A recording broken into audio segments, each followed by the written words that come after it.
This channel does not promote any violence, harmful, or illegal activities. All content provided by this channel is meant for an educational and information purpose only.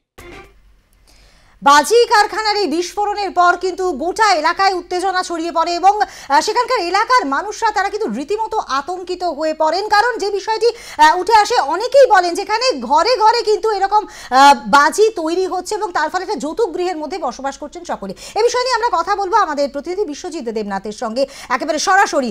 Biswajit, এই যে গোটা ঘটনায় এনআইএর তদন্তের দাবি জানিয়েছেন এবং যেমনটা আমরা দেখেছিলাম যে ফরেনসিক টিম কিন্তু সেখানে এসেছিল এবং বলা হচ্ছিল যে এখানে শুধুমাত্র বাজি নয়, বোমা বাঁধার উপকরণও রয়েছে, থাকতে পারে। সুতরাং সেই জায়গায় দাঁড়িয়ে এনআইএর তদন্তের দাবি জানিয়েছেন শুভেন্দু অধিকারী। কি জানা যাচ্ছে? দেখো, আজকে বিরোধী দলনেতা শুভেন্দু অধিকারী কল্যাণী পৌরসভার 20 নম্বর ওয়ার্ডে রথতলায় তিনি কিন্তু আজকে বিরোধী দলনেতা শুভেন্দু অধিকারী হরিঙ্গাটার ও চাকদা কল্যাণী ও 3 বিধায়ককে নিয়ে বিজেপি কর্মীদেরকে নিয়ে কিন্তু যেখানে বিস্ফোরণ হয়েছিল শুক্রবার দিন বেলা 2:15-তে যখন বিস্ফোরণ হয়েছিলেন, বাজি বিস্ফোরণ হয়েছিলেন, সেখানে ঘটনাস্থলে তিনি যাওয়ার পরে তিনি পরিস্থিতি দেখেন যে পরিমাণে বিস্ফোরণ হয়েছে। সেখানে 4 জনের মৃত্যু হয়েছে শুক্রবার দিন। 4 জনের মধ্যে একজন মহিলা কিন্তু কল্যাণী জওহরলাল নেহরু হসপিটালে সেখানে কিন্তু প্রায় তাই সেই মৃত পরিবারের কিন্তু 2,01,000 টাকা করে তুলে দিয়েছেন। যে আহত আছেন এখনো পর্যন্ত কল্যাণী জওহরলাল, তাকে 50,000 টাকা হাতে তুলে দিয়েছেন, এরকম জানা গেছে।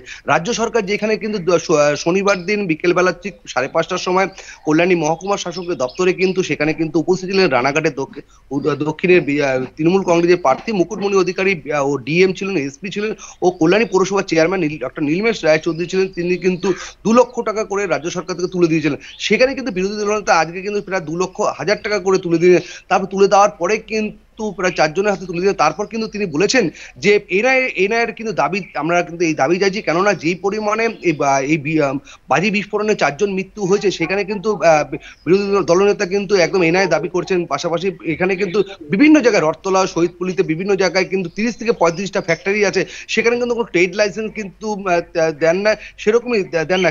কিভাবে ট্রেড লাইসেন্স দিচ্ছেন পৌরসভা চেয়ারম্যান ডক্টর নীলমেশ রায়চৌধুরী, কিভাবে চেয়ারম্যান, সেই নিয়ে কিন্তু তদন্ত চাইছেন। পাশাপাশি কিন্তু এইখানে বেআইনি বা বাজিগুলো যেইভাবে কিন্তু রমরম করে ব্যবসা উঠছে, রাতের অন্ধকারে দিনের অন্ধকারে রমরম। এখন কিন্তু আমরা খবর করেছি, খবর করার আবার 10 দিন 12 দিন পরে আবার সেই বাজি ফ্যাক্টরি রথতলায় ও শহীদপুরিতে বিভিন্ন জায়গায় 30 থেকে 35টা ফ্যাক্টরি কিন্তু চলবে, এরকম জানা গেছে। তোমাকে বলে রাখি, আজ বিরোধী দলনেতা শুভেন্দু অধিকারী সেখানে কিন্তু আজকে আসার পরে একদম কল্যাণী পৌরসভার চেয়ারম্যান ডক্টর নীলমেশ রায়কে কটাক্ষ করতে ছাড়লেন না। কিভাবে ট্রেড লাইসেন্স গুলো পান, কিভাবে এইসব ট্রেড লাইসেন্স, শব্দবাজি কিভাবে ট্রেড লাইসেন্স, সেই নিয়ে কিন্তু পূর্ণোন্নত তদন্ত চাইছেন। পাশাপাশি এনআইএর দাবি করছেন সেখানে কল্যাণী এমএলএ, বিজেপি এমএলএ কে অম্বিকা রায়, তিনিও ভার দিলেন, তিনি একজন আইনজীবী, তিনি কে বললেন একেবারেই তাই। অর্থাৎ বিশ্বজিৎ, সকলেই এনআইএর তদন্তের দাবি জানাচ্ছেন এই গোটা ঘটনাকে কেন্দ্র করে। ধন্যবাদ বিশ্বজিৎ।